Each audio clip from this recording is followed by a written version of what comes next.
Hey guys, welcome back to the channel, and today we're working on this 2001 M5. It's about to go on a 2,000-mile road trip, so we're just going to go ahead and get a lot of the preventative maintenance taken care of to make sure we won't have any problems while it's out on the road.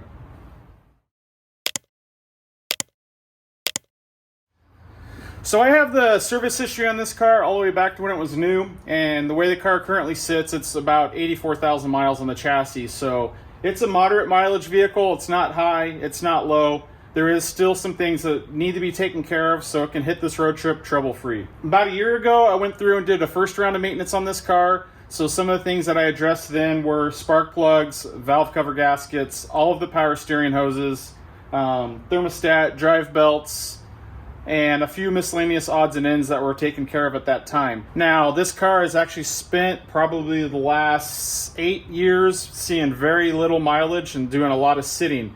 And what a lot of people don't realize is having a car sit and not be driven or moved actually does cause a lot of other problems with the car. All the rubber starts to harden up and deteriorate. Therefore, you start getting weird leaks and failures. So that was really the first round, was mainly getting rid of all the leaks. The power steering hoses were leaking, the valve cover gaskets were leaking. So I went through and took care of all that. Now I'm just going to go ahead and finalize the cooling system and some other odds and ends on the car and get it ready for the road.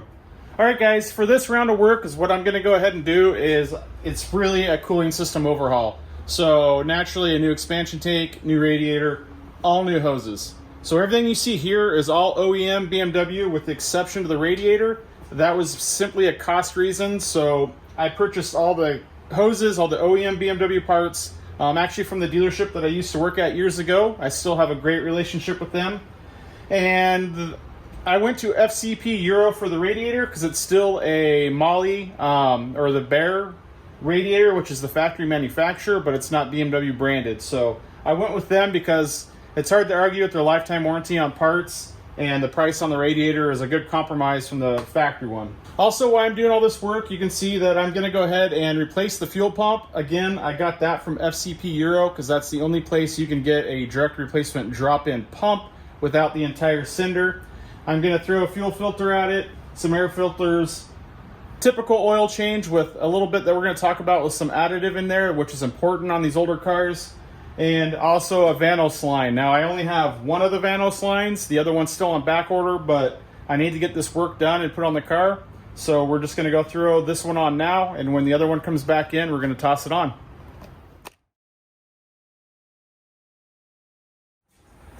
So you guys saw in that time lapse that I pulled the front wheels and I pulled the front section of the inner fenders out and then removed the under tray. Now the reason why I did that is the bolts that hold on the center of the under tray are a real pain to get back on along the brake ducts. Any of you guys that have worked on E39 M5 know exactly what I'm talking about. So to take it apart, it's not really that difficult. Putting it back together, it's hard to get those bolts ran in. And if you leave the inner fender out, you can actually move your hand back in there and get to those brackets to line everything up, and it makes it quite a bit easier to reassemble the under tray of the car back to how it was originally. Now, I didn't need to do that to remove it, but I just did it ahead of time. Part of that also is because I haven't worked on this car for a year, so I like to take the stuff off to start with. That way I can give it a good look over and see if it needs anything else or if there's any other problems that are starting to creep up or have shown up since then. So you also notice that while I had the drain plug out of the radiator, I went ahead and pressurized with my air hose through the expansion tank, and I did that to push the rest of the coolant out of the radiator and the engine. For one, I'm reusing this coolant, so to get as much of it out and not spill it on the floor is also the aim there. And also, I just hate working in a mess, and it expedites the draining process. And now when I start pulling my radiator hoses and the radiator and expansion tank out, it minimizes the amount of coolant that I'll just have everywhere. So it makes the overall job cleaner and tidier. It just takes a quick second to do it, and in the end I found that it actually for me is faster because I spend less time mopping and cleaning. So let's take a quick second and talk about some of the tooling that you may need for this job. Now you can see that this car hasn't had any of this stuff out, and it's still using the original ear clamps, and it looks like there's some special plastic protectors over them, but they just snap off and you just have your standard ear clamp. I'll go ahead and show you on these ear clamps. I use a hook tool like this, and it allows me to go ahead and work it into that ear clamp, that opening, and I can twist it and spread it. Let's see if I can actually get this one. There we go. So I can get in there and I can spread that opening, that clamp up, and now I have enough slack where I can pull that hose off. There you go. And I can pull the hose off the expansion tank, and you can see I just barely opened up the clamp. Now, I prefer to use this tool when I'm dealing with those clamps. For one, a lot of times you'll still have enough tension in that clamp where you can reuse it, where you can take a pair of like CV boot pliers and crimp it shut again. Also, for this case, I'm keeping all these parts since none of them have failed for backups, so it doesn't let me destroy the clamp. It also doesn't cause any destruction to the hose or the expansion tank, so everything is just able to be reused. Now, another tool that helps out is for these clips that hold the expansion tank on here. I just use a trim panel remover tool, and this will go through and I'll be able to pop that in there and slide up that rivet and pop those out. You can use a pair of side cutters to get those out, but it will mar it up a little bit. So using a tool like this will save yourself some. And then my method for the fan clutch is I'm using a 32 millimeter narrow fan clutch wrench, but the part where I deviate is I use this screwdriver, as Snap-on calls it. It's pretty much a pry bar, but it's straight tipped, and if you actually look in the Snap-on catalog, this is considered a screwdriver for them. It used to have even the magnetic tip you might see there, which I've always found humorous. But I can use this and get it in between two of the bolts on the water pump pulley, and that'll go ahead and allow me to get the fan loosened up. I will go ahead and mount the camera up there while I do it and show you guys how I get the fan loose on this car, and I'll finish popping off the rest of these clips and get this expansion tank and fan shroud and fan out of the car. So we'll see if I can get this done and work around the camera here. But what I do is I take my straight pry bar and I put it in between the fan clutch nut and one of the water pump pulley bolts, and then I just take my wrench on the other side and you can get it in there, and see, it doesn't take much pressure at all and it breaks that nut loose. Then usually at this point I just go ahead and put the tools down and I'll spin the fan right off. And these are reverse threads, so do keep that in mind. You need to be spinning the top of the fan towards the driver's side of the car to get it removed. Now, one thing to keep in mind, this is a great opportunity that you can grab the fan and feel what your water pump shaft feels like, if there's any excessive play. And also you can get an idea of the health of the fan clutch. These fan clutches do tend to freeze up and lock up, and that causes a lot of problems when that happens. You can see it's all off there.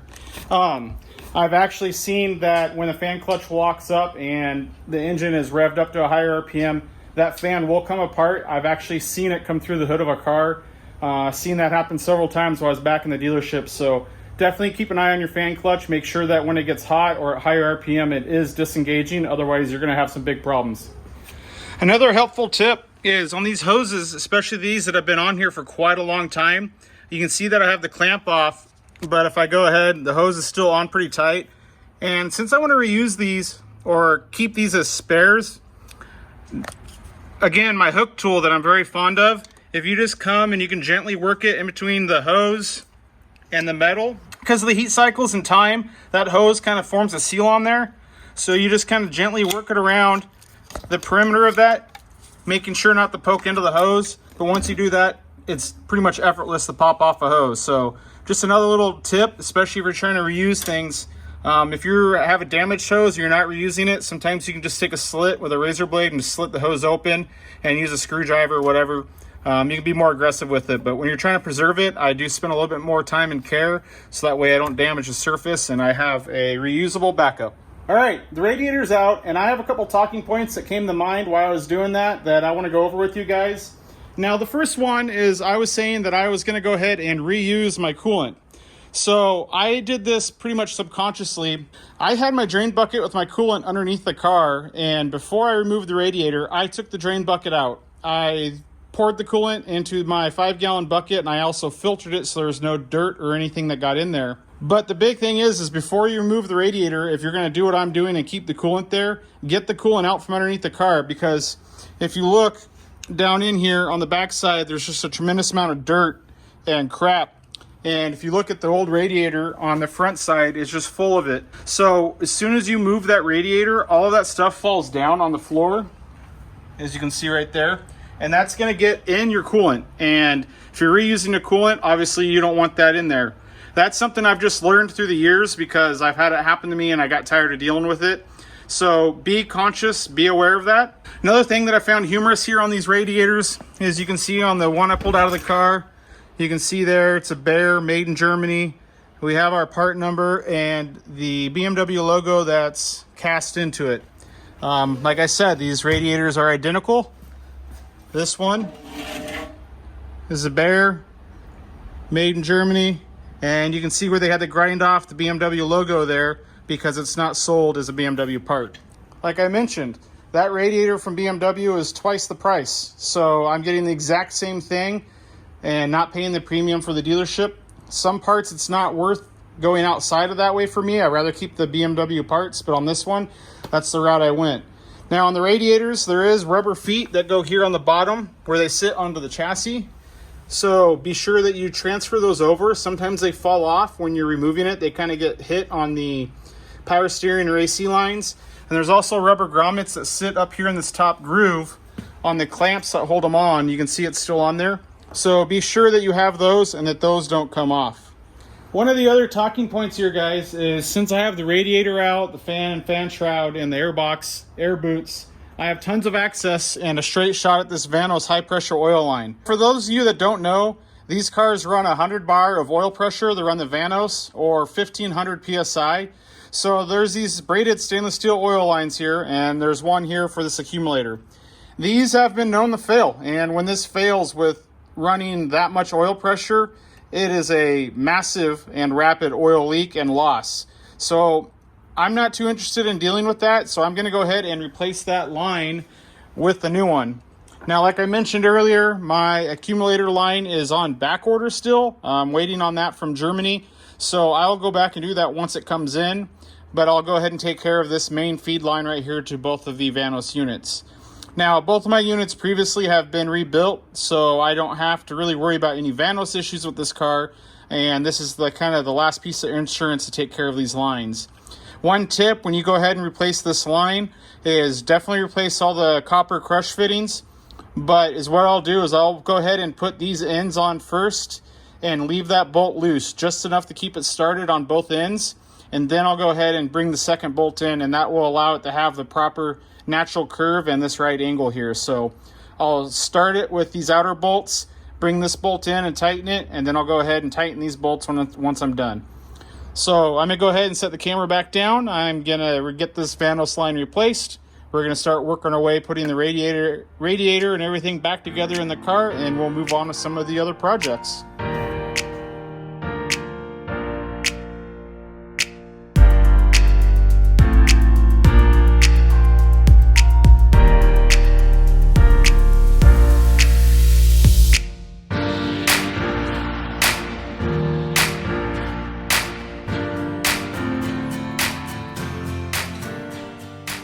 So for these hoses to the expansion tank, I have opted to go ahead and replace them with new ear clamps. Now, if you guys are watching the time lapse, you notice I was probably using this glass cleaner, and I spray this on any of the hoses, radiator hoses, quick connect hoses, really anything that I need to slide on that I don't want to come off easily. So I stay away from any like silicone sprays or anything that's soapy because it leaves a slippery residue, and down the road that part can come off.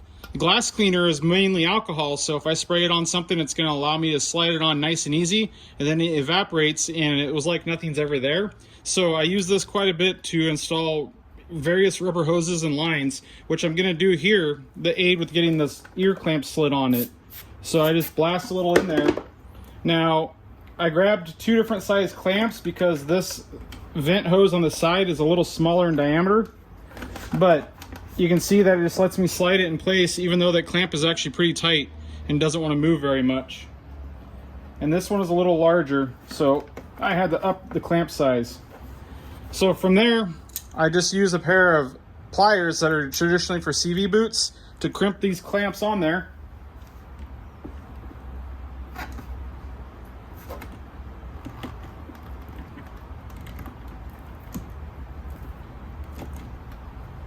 like so. And now they're on, they're not going anywhere. And I'll be able to throw these plastic covers back on, so it looks exactly how it was from the factory.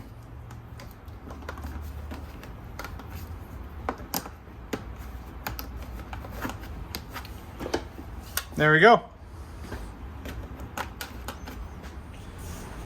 Little piece of trivia for you guys. Most of the air filters in a lot of the higher end Ferrari cars, traditionally most of the V12 cars, are actually the same brand filters these are. They're BMC filters, which is kind of like, really it's an equivalent to K&N. The reason why I'm using these over K&N is I've traditionally had K&Ns. They always end up tearing and falling apart on the outer perimeter. And these I've seen over the years when I was at Ferrari, held up quite a bit better. So I'm just going to go ahead and give these a shot.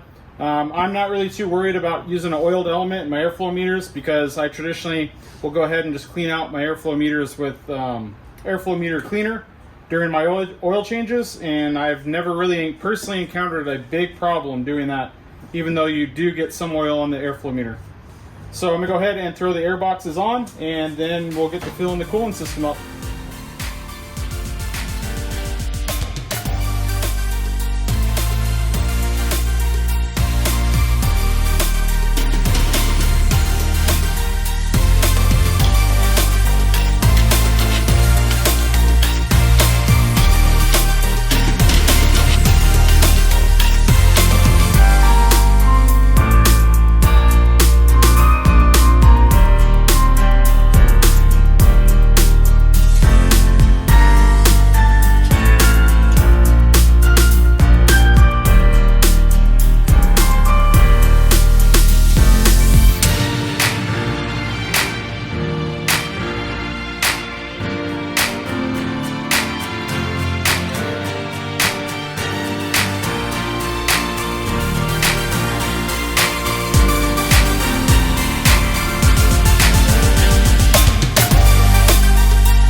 So I just got it filled up with oil, and as you saw, I was using the factory BMW 1060 oil, which when I ordered the radiator for this car from FCP, I also ordered the oil from them. And if you actually look at their website, one of the most interesting business tactics I've seen is their lifetime warranty goes under everything they sell on their website, including engine oil.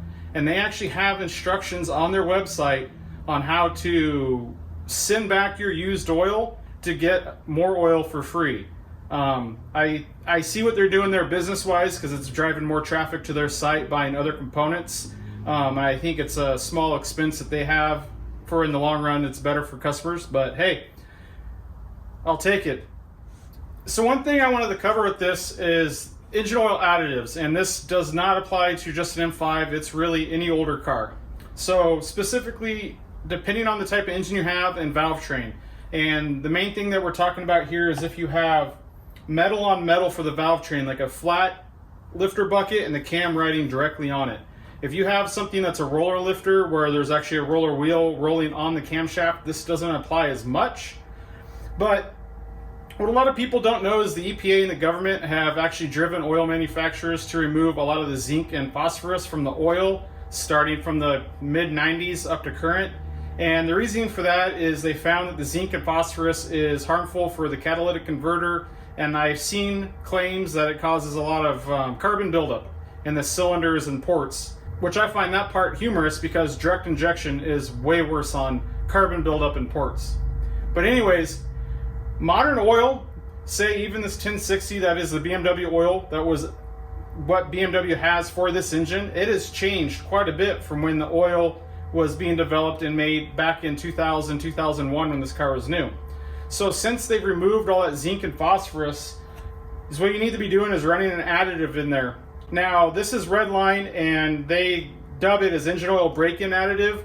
It used to be labeled as ZDDP, but they have since rechanged the packaging and marketing of it, although it is the exact same product. On here, it clearly states you can run this on a conventional oil, a synthetic oil, and you can run it long term. It's just not for break-in. And specifically is what this is going to do is it's really going to aid on any component that's metal on your engine and help prevent a lot of that wear. So this engine has hydraulic lifters with the camshaft that rides directly above them. So I always run this additive in the car to help minimize any chance of wear there. Now, one thing I didn't mention on the oil additive, guys, is it's not only Redline that sells it. There's plenty of engine oil manufacturers that sell the same thing. And also you can buy specific oils that already have this in it. Driven Racing Oil is actually one of my favorite oil companies and oil brands. And their oils are tailored to each specific application, keeping this in mind. It's not so much that you need to use this Redline additive or any additive. It's more so pay attention to the oil that you're putting in your car and know if it has that additive or not. And also pay attention to the type of engine you have if you should be running this additive in the oil or not. Say like an old domestic, even like that big block Chevy that's back there, if that had a full roller valve train in it, it necessarily wouldn't need this oil additive, even though it's a much, much older engine, because the valve train would be modified with newer components that minimize that metal on metal contact with the roller parts. So it's not necessarily just the age of your engine. A lot of it does come down to what has been done to the engine and how the valve train's set up.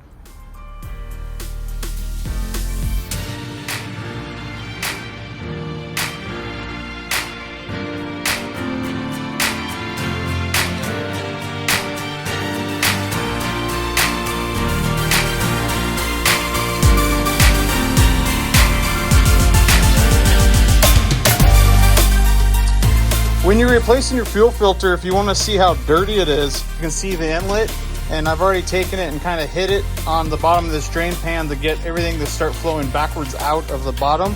But if you notice how dark and black that is, that's all the crap the filter has actually caught and prevented from getting into the engine. So it's always kind of fun every time I take a fuel filter off a car to see how bad it is, and it will usually almost always surprise you of how much junk will come out of the fuel filter.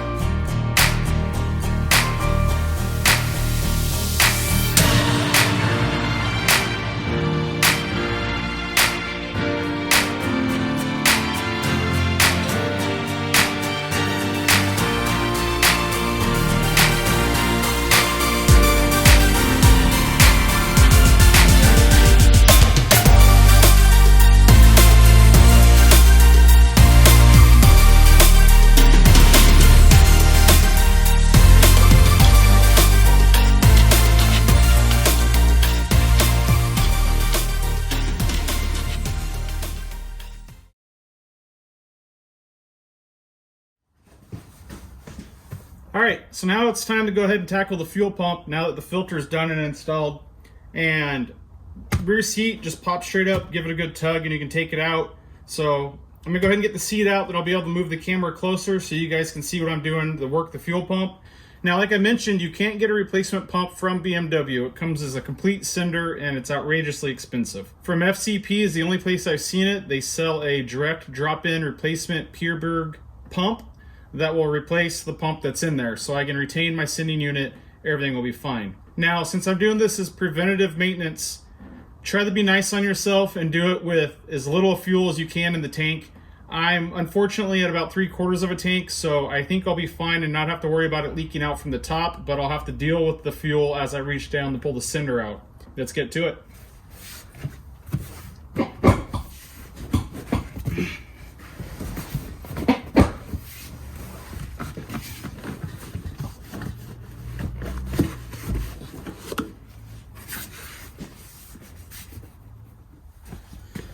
Okay, with the seat out, it's time to go ahead and get this insulation out of the way and get the cover plate for the cinder off.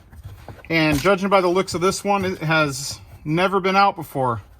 All the perforations are still there.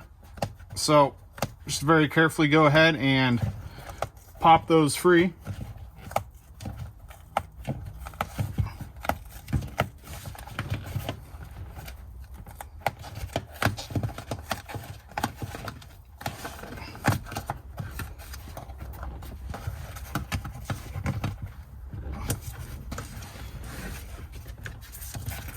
work that off the grommet. Now once you get this off, there's just 3 Phillips head screws. Then you can zip those off.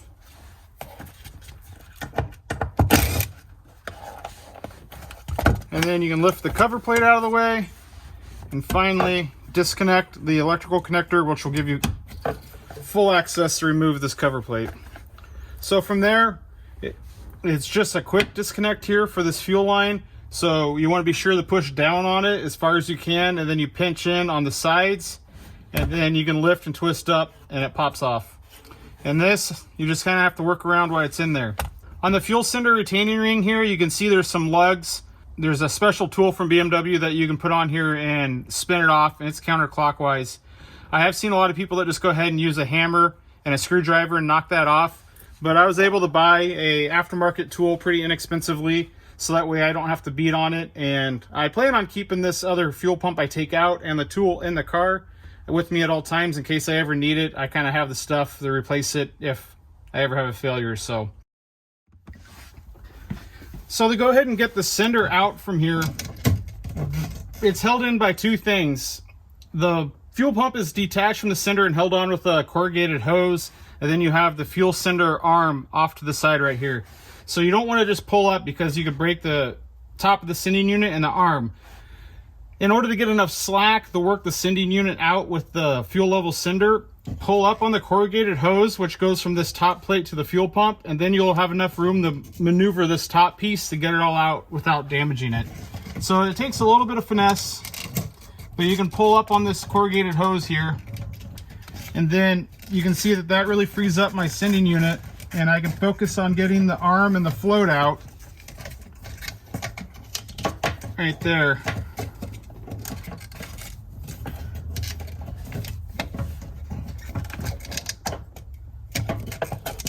And you get the whole assembly out. So now we just have the bottom carrier with the fuel pump in it that's in there. And it's hard to show you on camera, but there's 2 plastic tabs that lock it into the bottom of the fuel pump. So you can just reach in and you squeeze them and it should pop out.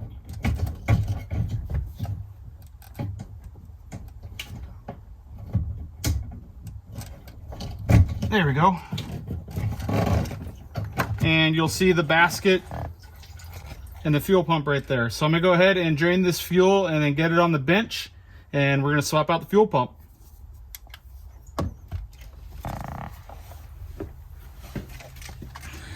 So now that I have everything out, you can see this arm on the sender, which is pretty easy to break, and this kind of gets hung up. So that's what you have to work out, and you have to get the extra slack to do so with this hose. So what I need to do now is I need to go ahead and get this pump out of the basket. Unlike the ear clamps on the radiator, I'm just going to cut this one off, and I'll just use a new one on there. Disconnect the power and ground to the pump. That way I can remove the sender and just get the fuel pump out of the basket from there. So to cut that ear clamp off, I usually just use a good pair of side cutters. And I usually cut and a little bit of twist action, and they usually will break off easily for you. Not this time.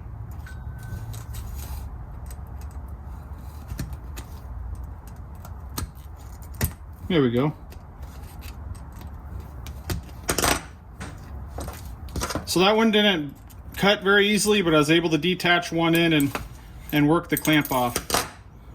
So electrical connectors are just a quick pull, and usually these the fuel line on here, pull it right off.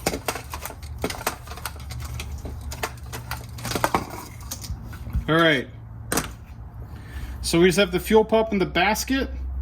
I need to go ahead and get this screen off of it, and then I can pop it out.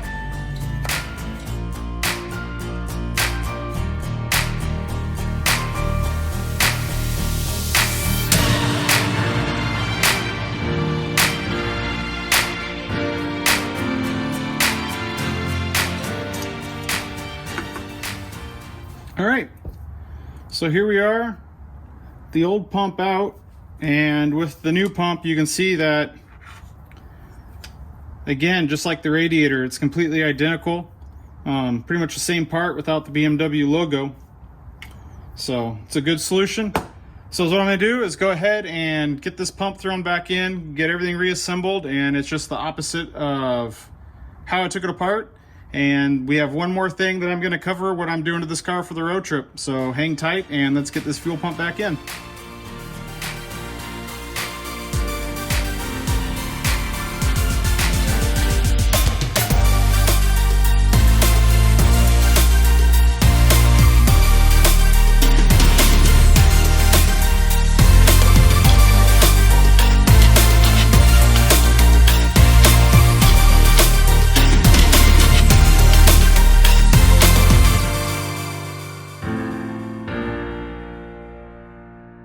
Okay, that's going to cover the preventative maintenance that we're going to do to this car before it goes on this road trip. There's one more thing that I wanted to talk about. Most of us know that the E39 M5 does not come with a spare tire. It has the M Mobility Kit, which will help you with a puncture, but if you have a blowout or sidewall damage or rim damage, it's not going to help you. For tooling around town, not much of a big deal, but on a big road trip, it is terrible to be stranded. So what we're going to do for this car is we went ahead and ordered a spare wheel for an E70 X5, and also here just a general space saver spare. This one's a 135/70/18. I'm going to go ahead and get these mounted up, and then we'll just toss it in the trunk, and it'll be a good piece of insurance for the car on the trip. Like always, I appreciate you taking the time to watch the video. Please take a moment, like the video, subscribe to the channel, drop your comments so that way I can know what you think of the video and the work that I did. And again, as always, thanks for watching the video, guys. I appreciate it.